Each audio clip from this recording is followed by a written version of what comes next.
নমস্কার সবাইকে, good morning জানিয়ে আজকের আমি ভিডিওটা শুরু করছি। আবার নিয়ে আসলাম একটা মাছের রেসিপি। তো এটা বানানোর জন্য প্রথমে আমি একটা মিক্সি বাটি নিয়েছি, দিলাম পরিমাণ মতো কাঁচা লঙ্কা, দেব হাফ কেটে রাখা টমেটো, একটা ছোট্ট পেঁয়াজ, পরিমাণ মতো আদা, আর নিয়েছি 6-7 কোয়া রসুন। এটা আমি একটা মিহি পেস্ট বানিয়ে নেব প্রথমে। তো পেস্টটা আমি বানিয়ে নিলাম।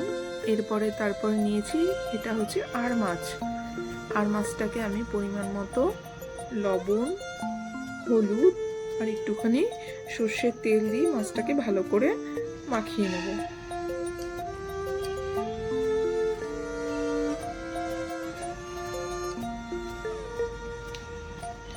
আমি সর্ষের তেলটা দিলাম যাতে মাছটা ছিটে না আসে, তার জন্যই তেলটা দেওয়া।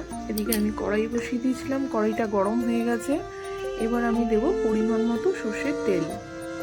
এবার সর্ষের তেলটা যখন ভালো করে গরম হয়ে যাবে, মাছগুলো আমি একে একে দিয়ে ভেজে নেব।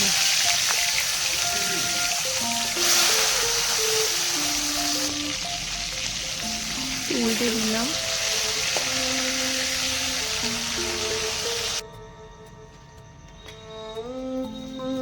বাকি মাছগুলো আমি একইভাবে ভেজে নেব।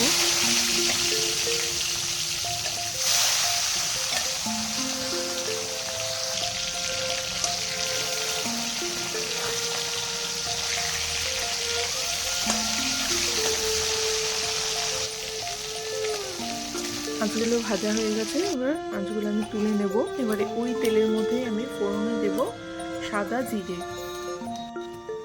আর আমি বেশ কিছুটা আলু লম্বা লম্বা করে কেটে নিয়েছিলাম, সেইগুলো আমি একটু লাল করে ভেজে নেব।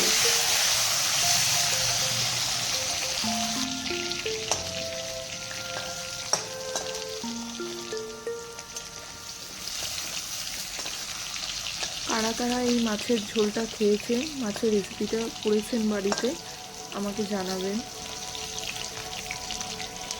এইবার আলুগুলো ভাজা হয়ে গেলে মাঝখানে একটু জায়গা করে আমি যেই মশলাটা পেস্ট করে রেখেছিলাম সেই মশলাটা আমি দিয়ে দিলাম।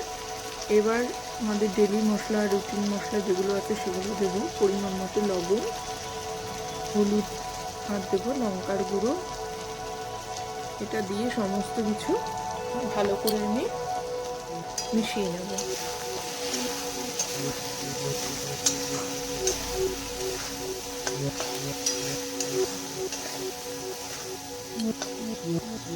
ভালো করে মিশিয়ে নিলাম।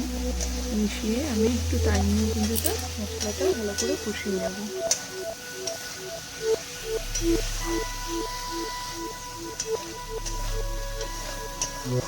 ভালো করে কষিয়েছি। এবার আমি একটু মিক্সির বাটি ধোয়া জলটা আমি দেব, দিয়ে কিন্তু আবার আমি একটু মশলার সাথে কষিয়ে নেব।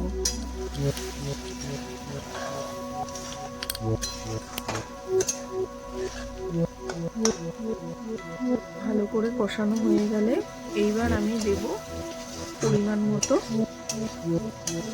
জল। পরিমাণ মতো জল দিয়ে আমি একটু ভালো করে নাড়িয়ে দিলাম।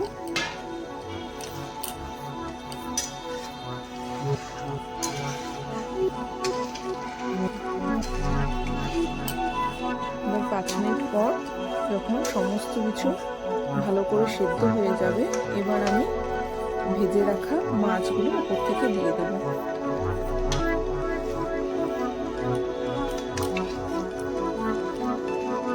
আমি মাছগুলো একটু খুন্তির সাহায্যে একটু ঝোলের মধ্যে ডুবিয়ে ডুবিয়ে দেব।